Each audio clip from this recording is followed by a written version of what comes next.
Hello சைபர் warriors எல்லாரும் எப்படி இருக்கீங்க? ரொம்ப நாளுக்கு அப்புறம் நம்ம ஒரு புது வீடியோ போட போகிறோம். அதுவும் ஃபுல் வீடியோ. அது ஒரு டிஃப்ரெண்ட்டான ஒரு அட்டெம்ப்ட் வந்து நம்ம ட்ரை பண்ணியிருந்திருக்கோம். இது என்ன அப்படின்னு கேட்டால், இன்றைக்கி சைபர் செக்யூரிட்டி எஜுகேஷன் நம்ம சொல்கிறோம், கரெக்டுங்களா? பட் இந்த சைபர் செக்யூரிட்டி எஜுகேஷன் பொதுமக்கள்கிட்ட எந்த அளவுக்கு சேர்ந்துருக்கு அப்படிங்கிறத நம்ம தெரிஞ்சுக்கலாம் அப்படின்னு சொல்லிட்டு நம்ம கோயம்புத்தூரில் நம்ம டீமை அனுப்பி அங்கே ஒரு ஐடி கம்பெனிக்கு வெளியே வர வச்சு அவங்கக்கிட்ட ஒரு சில இன்புட்ஸ் நம்ம கேட்குறோம்.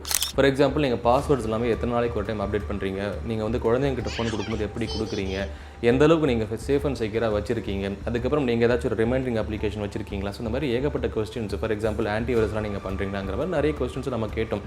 அண்ட் நமக்கு நிறைய இன்புட்ஸும் கிடச்சிருக்கு. தென் அவங்களுடைய கன்சென்ட் அப்படி நம்ம என்ன பண்ணியிருக்கோம், அவங்ககிட்ட கன்சென்ட் வாங்கி அதுக்கப்புறம் நம்ம சேனல் அப்லோட் பண்ணியிருந்திருக்கோம். இந்த வீடியோ நீங்கள் பாருங்கள். ஸோ சைபர் எஜுகேஷன் அப்படிங்கிறது நம்ம இப்படி நம்ம திங்க் பண்ணுறோம், பட் ஒரு காமன் பீப்புள், ஒரு லேமன் எப்படி திங்க் பண்ணுறாங்க அப்படிங்கிற ஒரு சில இன்புட்ஸ் உங்களுக்கு இந்த வீடியோ மூலமாக வரும். ஃபஸ்ட்டு நீங்கள் போய் பாருங்கள், நிறைய விஷயங்கள் உங்களுக்கு தெரிய வரும்.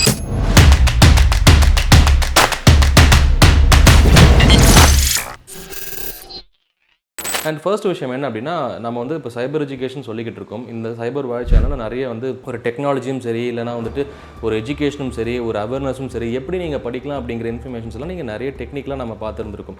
பட் இது காமன் ஆடியன்ஸ்க்கு எப்படி போய் சேரும் அப்படிங்கிற மாதிரி நம்ம என்ன பண்ணிட்டு திங்க் பண்ணோம். சரி, நம்ம வந்து கொஞ்சம் டிஃப்ரெண்ட் ஏதாச்சும் ஒரு அட்டெம்ப்ட் கொடுக்கலாம் அப்படிங்கிற மாதிரி நான் ஒரு டீம்மேட் நம்ம கேட்டுட்டு டிஸ்கஸ் பண்ணிட்டு இருக்கும்போது அப்போ சொன்னாங்க, இந்த மாதிரி நம்ம வந்து ஒரு ஐடி கம்பெனிக்கு வெளியே போகலாம் அப்படின்னு சொல்லும்போது கண்டிப்பாக நம்ம ட்ரை பண்ணி பார்க்கலாமே அப்படின்னு சொல்லும்போது அப்புறம் கோயம்புத்தூரில் நம்ம டீம், அதாவது ஈரோட்டில் நம்ம டீம் இருக்காங்க. அண்ட் மிஸ்டர் கபிலேஷும் மிஸ்டர் தாமரக்கானும் அவங்க என்ன பண்ணுறாங்கன்னா, சரிண்ணா நான் போய்ட்டு நேராக கம்பெனிக்கு வெளியே போய் கேட்டு பார்க்குறேன் அப்படின்னு சொல்லிட்டு அவங்க என்ன பண்ணுறாங்க, போய் ஒரு சில கொஸ்டின்ஸை கேட்குறாங்க. அண்ட் அதுக்கப்புறம் நான் அவங்ககிட்ட கன்சென்ட் வாங்கணும். இந்த கொஸ்டின்ஸை கேட்குறோம், நீங்கள் கொடுக்குற ஆன்சர்ஸை நாங்கள் வந்து சேனலில் போடுவோம், உங்களுக்கு ஓகேவா அப்படிங்கிற மாதிரி நாங்கள் அவங்ககிட்ட கேட்டோம். ஓகே அப்படின்னு சொல்லிட்டு அதுக்கப்புறம் நம்ம வந்து இந்த வீடியோஸை இப்போ போட போகிறோம். நிறைய இன்ஃபர்மேஷன்ஸ் இருக்கும். நீங்கள் வந்து காமன் பீப்புள் எப்படிலாம் வந்து அவங்க செக்யூர் பண்ணிக்கிறாங்க, எந்த மாதிரி ஃபீச்சர்ஸை யூட்டிலைஸ் பண்ணுறாங்க, எந்த மாதிரி செட்டிங்ஸ் அவங்க வச்சுருக்காங்க, எப்பப்போ பாஸ்வேர்ட்ஸை சேஞ்ச் பண்ணுறாங்க அப்படிங்கிற விஷயங்கள் உங்களுக்கு நிறையவே இங்கே தெரிய வரும். அண்ட் ஃபஸ்ட் வந்து லாஸ்ட் வரைக்கும் பாருங்கள், நிறைய இன்புட்ஸ் நீங்கள் வரும். அண்ட் இந்த மாதிரி டிஃப்ரெண்ட்டான ஒரு ஐடியாஸும் பார்த்தீங்கன்னா நம்ம போக போக நம்ம செல்லேருந்து இம்ப்ளிமெண்ட் பண்ணிட்டே வரலாம். நாங்கள் சைபர் வாய்ஸ் சேனல்லேருந்து வந்திருக்கோம். கடைசியில் பாஸ்வேர்ட்ஸ் எல்லாம் எப்போ சேஞ்ச் பண்ணீங்க? கடைசியாக சேஞ்ச் பண்ணி 2 months. நேற்று நைட்டு நீங்கள் எப்போ சேஞ்ச் பண்ணீங்க? ஒரு லாஸ்ட் 3 months. நான் வந்து கொஞ்ச நாள் தான் ஆச்சு இன்ஸ்டாகிராம் ஓப்பன் பண்ணி. ஓகே. அது ஓப்பன் பண்ணலேருந்து சேஞ்ச் பண்ணுறேன். கடைசி ஒரு 7 days ago ஒரு ரிமைண்டர் ஆப் இருக்குது. அதுக்கு தான் இந்த கூகுள் பாஸ்வேர்டு மேனேஜர் இருக்குது. அதுக்கு ஒரு ரிமைண்டர் வந்துட்டு இருக்கு, இந்த பாஸ்வேர்டு இந்த நாளாகி சேஞ்ச் பண்ணலாம். ஆட்டோமேட்டிக் பாஸ்வேர்டு தான் நமக்கு கனெக்ட் பண்ண முடியும். ஸோ இப்போ நிறைய ஆன்லைன் ஹராஸ்மெண்ட்ஸாக நடந்துகிட்ருக்கு. ஸோ இந்த மாதிரி ஸ்கேமில் எங்கேயாவது நீங்கள் மாட்டிருக்கீங்களா, விக்டிமாக இருந்திருக்கீங்களா? இல்லை, அந்த மாதிரிலாம் நான் எதுவும் இல்லை. நம்ம பார்த்தீங்கன்னா எப்போயுமே இந்த ஃபோட்டோஸு இந்த வீடியோஸ்லாம் பார்த்தீங்கன்னா கொஞ்சம் ப்ரைவசியில் போகிறது. அது இன்ஸ்டாகிராமில் பார்த்தீங்கன்னா இந்த ப்ரைவேட் அக்கௌண்ட்டில் இதெல்லாம் போகிறது நல்லது. போஸ்ட் பண்ண மாட்டீங்க. ஓகே. வந்துட்டு ஜஸ்ட்டு ஒரு என்ஜாய்மெண்ட் இதுக்காக யூஸ் பண்ணிக்க வேண்டியது. அது அவங்களோட இதை பொறுத்து. ப்ரைவேட் அக்கௌண்ட் மோஸ்ட்லி போட்டுருவேன். அப்புறம் இருந்துச்சுன்னா அந்த ஆப்ஷன் இருக்கும்ல, செட்டிங்ஸில் போயிட்டு அந்த பர்சனல் இவங்க மட்டும் தான் பார்க்கணும். அந்த மாதிரி நான் டேப் பண்ணி விட்டேன்னா எனக்கு தெரிஞ்சவங்க மட்டும் பார்க்கலாம். அந்த மாதிரி அவைல் நம்பர் யூஸ் பண்ணாமல் ஜிமெயில் வச்சுக்காக யூஸ். இப்போ வாட்ஸ்அப் நீங்கள் யூஸ் பண்ணுறீங்க. வாட்ஸ்அப்பில் நிறைய குரூப்ஸ் இருக்கும், அன்னோன் லிங்க்ஸ், நிறைய லிங்க்ஸ் எல்லாம் அனுப்பி விட்டுருக்காங்க. அதை எப்படி நீங்கள் ஹேண்டில் பண்ணுறீங்க? லைக் നമുക്ക് സെൻഡ് பண்ண ആൾ ട്രസ്റ്റ് പറ്റിയ ആളാണെങ്കിൽ மோஸ்ட்டாக அன்னோன் நம்பர்னா லிங்க் ஓப்பன் பண்ண. ஓகே. இப்போ உங்களோட ஃப்ரெண்ட்ஸ் குரூப் சம்திங்னே வச்சுக்கோங்க, ஆர் உங்கள் ஃபேமிலி குரூப்ஸ், அதில் வர லிங்க்ஸை எப்படி ஹேண்டில் பண்ணுவீங்க? யார் அனுப்பினாலும் ஆஃபர் பண்ண மாட்டோம். ஸோ அனுப்பின ஆள்கிட்ட நம்ம கேட்கணும் அந்த லிங்க் பற்றி கரெக்டாக, அது வேலிடா, நீங்கள் இது சான்ஸிங்க இப்போ ட்ரூகாலர்லாம் செக் பண்ணிவிட்டு அது ஸ்கேமா இல்லையா அப்படிங்கிறத செக் பண்ணிவிட்டு நம்ம வீட்டை பிளாக் பண்ணணும். சம்டைம் நல்லா தான் மெசேஜ் பண்ணுவாங்க. கவர்மெண்ட்டை அப்படி பண்ணுவாங்க. இப்போ அஃபிஷியல் லிங்க்லாம் பார்த்தீங்கன்னா நம்ம குரோமாக இருக்கட்டும், எந்த ப்ரௌசராக இருக்கட்டும், அது போயிட்டு அக்செப்ட் பண்ணுவோம். இப்போ மார்வல் அந்த மாதிரி லிங்க்னா அதுவே பேக் டு சேஃப்டின்னு சொல்லிட்டு அதுவே ஒரு ஆப்ஷன் இருக்குது. அதனால உங்களுக்கு பார்த்தீங்கன்னா அது டக்குன்னு வெளியே அதை மீறி நம்ம ஏதோ VPN போட்டு இது போட்டு அது பண்ணோன்னா அது உள்ள போக அது நமக்கு செக்யூரிட்டி கிடையாது. நீங்கள் பாஸ்வேர்ட்ஸ் வந்து சில பேர்லாம் பார்த்துக்கிட்டிங்கன்னா இந்த 1 2 3 சில பேர் 0 0ன்னு வைப்பாங்க. நீங்கள் எப்படி கிரிட்டிக்கலாக வைப்பீங்களா, இல்லை நீங்கள் எந்த மாதிரி சஜஸ்ட் பண்ணுவீங்க, எந்த மாதிரி இருக்கீங்க? கிரிட்டிக்கலாக வைக்கணும், அப்போ தான் வந்துட்டு யாரும் ஈஸியாக ஹேக் பண்ண முடியாது. லைக் ஸ்பெஷல் கேரக்டர்ஸ், அப்புறம் அந்த பேட்டர்ன்ஸ்னால் கொஞ்சம் கிரிட்டிக்கலாக ஓகே இந்த மாதிரி போட்டால் செக்டிராது. பாஸ்வேர்ட்ஸ் வந்துட்டு எப்பயுமே கண்டினியூஸாக வைக்காமல் நம்ம டேட் ஆஃப் பர்த் இதெல்லாம் வச்சாங்க டூஸ்டர் வெரிஃபிகேஷன் நம்ம போடுவோம். சிம்பிள்ஸ் எல்லாம் யூஸ் பண்ணிட்டு இப்போ அன்னோன் நம்பர்லேருந்து ஏதாவது கால்ஸ் வருதுன்னா அதை நீங்கள் எப்படி ஹேண்டில் பண்ணுவீங்க? கொணக்கப்பட்ட நம்பர் எல்லாமே எனக்கு தெரியுறதுனால இவங்க பண்ணுறாங்க எல்லாமே தெரியும். புது நம்பர் எது வந்தாலும் தேவையில்லாமல் வரப்போகுதுன்னு உடனே நான் ஃபோன் பண்ணி திட்டி விட்டுருவேன், கண்ணாப்புனா புடிச்சு திட்டிடுவேன். அவங்க வந்து நாங்கள் அப்படி தான் பண்ணுறோம், இல்லைங்க ராங் நம்பர். அதுன்னா ராங் நம்பர்னு எப்படி உனக்கு என்னோடய நம்பர் உங்களுக்கு கிடச்சிது, அப்படி சொல்லி யார் கொடுத்தா, எந்த கம்பெனிக்காக கொடுத்தா, அப்படி கண்ணாப்புனா புடிச்சு திட்டிடுவேன். உங்களுக்கு அன்னோன் நம்பர்லேருந்து கால் வரும், ஓகேங்களா? கால் வந்துட்டு நான் பேங்க் மேனேஜர் பேசுகிறேன், லைக் நீங்கள் இப்போ HDFC யூஸ் பண்ணுறீங்கன்னா HDFC பேங்க் மேனேஜர் பேசுகிறேன், உங்கள் ஏடிஎம் வந்து நாங்கள் அப்டேட் பண்ணணும், லைக் அது மாதிரி ஏதாவது சொல்லிவிட்டு உங்ககிட்ட கொஷின்ஸ் ஏதாவது கேட்குறாங்க, நம்பர் சொல்லுங்கள், அவங்க பின் நம்பர் சொல்லுங்கள், அப்படிலாம் கேட்டால் என்ன சொல்லுவீங்க? அந்த மாதிரி நமக்கு பேங்க் என்ன like they will send messages regarding that, like security report. So like don't share your account details like the OTPs, the account numbers, everything. That's பேங்க்லேருந்து தான் பேசுகிறோம், நான் பேங்க் மேனேஜர் பேசுகிறேன், உங்கள் நம்பர் சொல்லுங்கள், இதை நாங்கள் அப்டேட் பண்ணணும் அப்படிங்கிற மாதிரி கேட்குறாங்க. அப்போ அவங்களுக்கு நீங்கள் என்ன சொல்லுங்கள்? எந்த பேங்க் எல்லாமே டிபி கேட்பீங்க, கேட்டுட்டு எனக்கு அந்த பேங்க்கில் எனக்கு அக்கௌண்ட் இருக்கான்னு பார்ப்பேன். இல்லைன்னா இருக்குது அந்த பேங்க்கில் இப்போ அக்கௌண்ட் இருந்தால் நான் வந்து நேரடியாக வந்து உங்களுக்கு பதில் சொல்கிறேன். நான் அப்படி சொல்லுவேன் தவிர ஃபோனில் எதுவுமே சொல்லுவேன். ஃபோனில் சொல்ல மாட்டேங்க, நேரடியாக பேங்க்குக்கு போய் என்ன விஷயம் நாங்கள் தெரிஞ்சுக்கிட்டு அவங்ககிட்ட எதுக்காக நீங்கள் கால் பண்ணீங்க, எதுவாக இருந்தாலும் நான் பணம் போடுறதுக்கு வர்றேன், போகிறேன், எடுக்கிறேன், எல்லாமே பண்ணும்போது நீங்கள் ஃபோன்லேயே எனக்கு என்ன எல்லாமே கேட்டு தெரிஞ்சுக்க வேண்டிய அவசியமே இல்லை. கரெக்ட். அதனால் நான் நேரடியாக வந்து என்ன டீட்டெயில் அங்கே கேட்டு தான் செஞ்சு.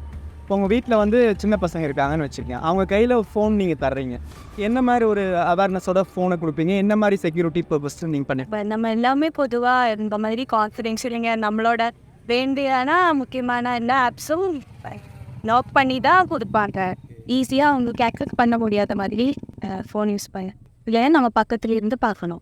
நாங்கள் அன்லாக் பண்ணி கொடுப்போம், அவங்க பாஸ்வேர்ட் தெரியாத மாதிரி, அவங்க விளாட்ற வரைக்கும் பக்கத்துலேயே இருந்து பார்த்துக்குவோம். கூகுளில் பார்த்தீங்கன்னா இப்போ சின்ன குழந்தைங்க யூஸ் பண்ணுறாங்கன்னா அதுலேயே வந்துருச்சு, சைல்டு யூஸ் பண்ணுறாங்க இல்லை பேரண்டிக்கல் யூஸ் பண்ணுறாங்க, அந்த மாதிரிலாம் ஆப்ஷன் வந்துருச்சு. அதை சைல்டு யூஸ் பண்ணால் சைல்டுக்கு மாத்திரம்னா அதுக்கு ஏற்ற இது மட்டும் அந்த மாதிரி ஃபேமிலி மூட அந்த மாதிரி போட்டு இது பண்ணிட்டோம்னா இது இருக்கும். பசங்க நான் ஃபோனை யூஸ் பண்ணுறப்பா கேம் விளையாடுற அப்படி கொடுக்குறாங்க, அந்த மாதிரியும் நாம் கொடுக்கறது கிடையாது. படிக்கிற பசங்களுக்கு எதுக்கு ஃபோனு கொடுக்க வேண்டியது இல்லை, கொடுக்க மாட்டோம். இப்போ எங்களை பொறுத்தளவுக்கு பார்த்தா இப்போ அந்த கொரோனா பீரியடில் வந்ததுலேருந்து ஆன்லைன் கிளாஸ் பண்ணி ஃபோனே வந்து குழந்தைங்கள பசங்களுக்கு கொடுக்கவே கூடாது சொன்ன எல்லாருமே ஃபோனை கொடுக்க வச்சு அவங்களே இப்போ வந்து திருப்பி ஃபோன் கொடுக்காதீங்கிறான். அப்போ ஃபோன்னா என்னென்னு தெரியாத குழந்தைங்களே ஃபோனை பற்றி தெரிஞ்சிருச்சு, எல்லாம் தெரிஞ்சு இப்போ கொடுக்க வேண்டாங்கும்போது அது வீட்டுக்குள்ளே எல்லார் வீட்டுமே ஒரு பிரச்சனையாகவே இருக்குது. பப்ளிக் வைஃபை நீங்கள் கனெக்ட் பண்ணியிருக்கீங்களா ப்ரோ? ரயில்வே ஸ்டேஷனில் மட்டும் கனெக்ட் பண்ணியிருக்கோம் ப்ரோ. நிறைய ஸ்கோர்ஸில் பண்ணியிருக்கேன். யூஸ் பண்ணியிருக்கேன். ரயில்வே ஸ்டேஷனில் 5G வரக்கு முன்னாடி நம்ம யூஸ் பண்ணிகிட்டு இருந்தோம். ஓகே. இப்போ 5Gலாம் வந்ததுக்கப்புறம் அதை யூஸ் ஒரு ட்ரை வைஃபைல அது யூஸ் பண்ணுறது சேஃப் இல்லையா? ஆனால் யூஸ் பண்ணியிருக்கேன், அன்சேஃப் தான். அப்போ எனக்கு அது தெரியாது, அப்போ அதுக்கப்புறம் தெரிஞ்சு அது அன்சேஃப், நம்ம டேட்டா வந்து ஷேர் ஆகும். ஸோ நீங்கள் ஆண்ட்ராய்ட் ஃபோன் யூஸ் பண்ணுறீங்கன்னு வச்சுக்கோங்க ப்ரோ, ஆண்ட்ராய்ட் ஃபோன் யூஸ் பண்ணும் போல் ஆப்ஸ் எல்லாம் எங்கேருந்து நீங்கள் டவுன்லோட் பண்ணுவீங்க? Mostly play store. இப்போ ஆன்லைனில் இப்போ ரீசெண்டாக ஸ்கேம்ஸ் எல்லாம் போயிட்டு இருக்குல்ல பார்த்தீங்களா, அதை பற்றி நீங்கள் என்ன நினைக்கிறீங்க? ஆன்லைன் ஸ்கேம்ஸ் அப்படிங்கிறது நம்ம எவ்வளவோ ப்ரொடக்டிவாக இருந்தாலும் அது வருது. ஸோ நம்ம எவ்வளோ செக்யூராக இருக்க முடியுமோ இருந்துக்கணும். நம்மளோட டீட்டெயில்ஸ் யாருக்கும் சீக்கிரமாக ஷேர் பண்ண கிடையாது. உங்கள் ஃப்ரெண்ட்ஸ் யாருக்காலும் வந்து ஆன்லைன் ஹராஸ்மெண்ட் மாதிரி ஏதாவது நடந்துட்டிங்களா? இதெல்லாம் சம்திங் ரீசெண்டாக இப்போ என்னோட ஃப்ரெண்டுக்கு வந்து இப்போ அவங்களோட அடியவே ஃபேக்காக க்ரியேட் பண்ணி அவங்களோட பிக்சர்ஸை எடுத்து அதே அடியில் போட்டிருந்தாங்க. ஸோ அவங்க ஆல்ரெடி அவங்க மெசேஜ் பண்ணி கேட்கும்போது அவங்க வயலன்ஸாக பேசினாங்க. ஸோ அதனால் வந்து அவங்க சைபர் செக்யூரிட்டி போய் கம்ப்ளைண்ட் ஃபைட் பண்ணி ஹராஸ்மெண்ட்ஸ்ன்னு இல்லை. இப்போ ரீசெண்டாக என் ஃப்ரெண்டு ஒருத்தனுக்கு வந்து பார்த்தீங்கன்னா ஸ்ட்ரேஞ்சர்ஸ் வந்து ட்ரேடிங்னு சொல்லிட்டு 3000 பே பண்ணிங்கன்னா உங்களுக்கு வந்து ஒரே டைமில் டைமில் வந்து ஒரு ½ an hourல வந்து ஒரு 12,000 இந்த மாதிரி ரிட்டர்ன் கொடுப்பாங்க. அது மாதிரி 3,000க்கு 12,000, 4,000க்கு 18,000, 5,000க்கு வந்து ஒரு 30,000 அந்த மாதிரி செப்பரேட் பண்ணி இது பண்ணுறாங்க. இந்த மாதிரி ஸ்கேம்ஸ் வந்து ஈஸியாக நம்பி ஏமாந்துடுறாங்க. லைக் அவங்க அனுப்பும்போது ரெஸ்பாண்ட் பண்ணுறாங்க, அனுப்புறதுக்கப்புறம் அதுவும் யூபிஐ ஐடி மூலமாக தான் அவங்க ட்ரான்சாக்ஷன் வச்சுக்கிறாங்க.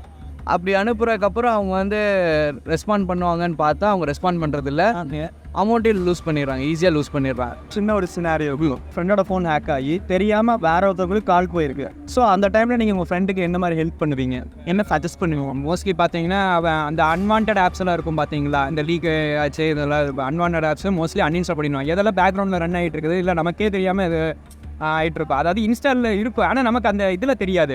அதனால் கொஞ்சம் உள்ளே போயிட்டு அப்புறம் சிஸ்டமேட்டிக்காக நம்ம இப்போ ஐடியில் ஏதோ நம்ம ஃப்ரெண்ட்ஸ் சர்க்கிளில் ஏதோ வேலை பார்த்தோம்னா அவங்க மூலியமாக இது பண்ணிக்கலாம்.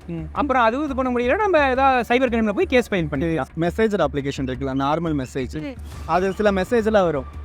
பார்த்தீங்கன்னா இப்போ நம்ம பேங்க் HDFC யூஸ் பண்ணோன்னா HDFCனே வரும், அது உண்மையான மெசேஜா இல்லை ஃபேக் மெசேஜா அப்படிங்கிற மாதிரி நீங்கள் எப்படி அதை எடுப்பீங்க?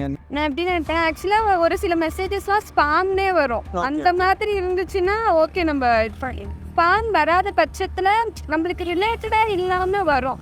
ஸோ அதெல்லாம் அவாய்ட் பண்ணிடணும். ஏன்னா நம்ம அதுக்குள்ளே இல்லை, HDFCயில் நான் இல்லை. ஸோ அதுலேருந்து மெசேஜ் எனக்கு வந்துச்சுன்னா நான் வந்து திங்க் பண்ணுவேன். ஸோ தட் இஸ் ஸ்பாம்னு நான் கன்சிடர் பண்ணி அவாய்ட் பண்ணிடுவேன். இப்போ வாட்ஸ்அப்பில் அந்த மெசேஜ் வருதுன்னா அந்த க்ரீன் டிக் வச்சு நம்ம இது பண்ணிக்கலாம், ஓகே. ஆனால் ஒரு சிலவங்க அந்த க்ரீன் டிக்கே வந்து அவங்க மாடிஃபை பண்ணிடுறாங்க.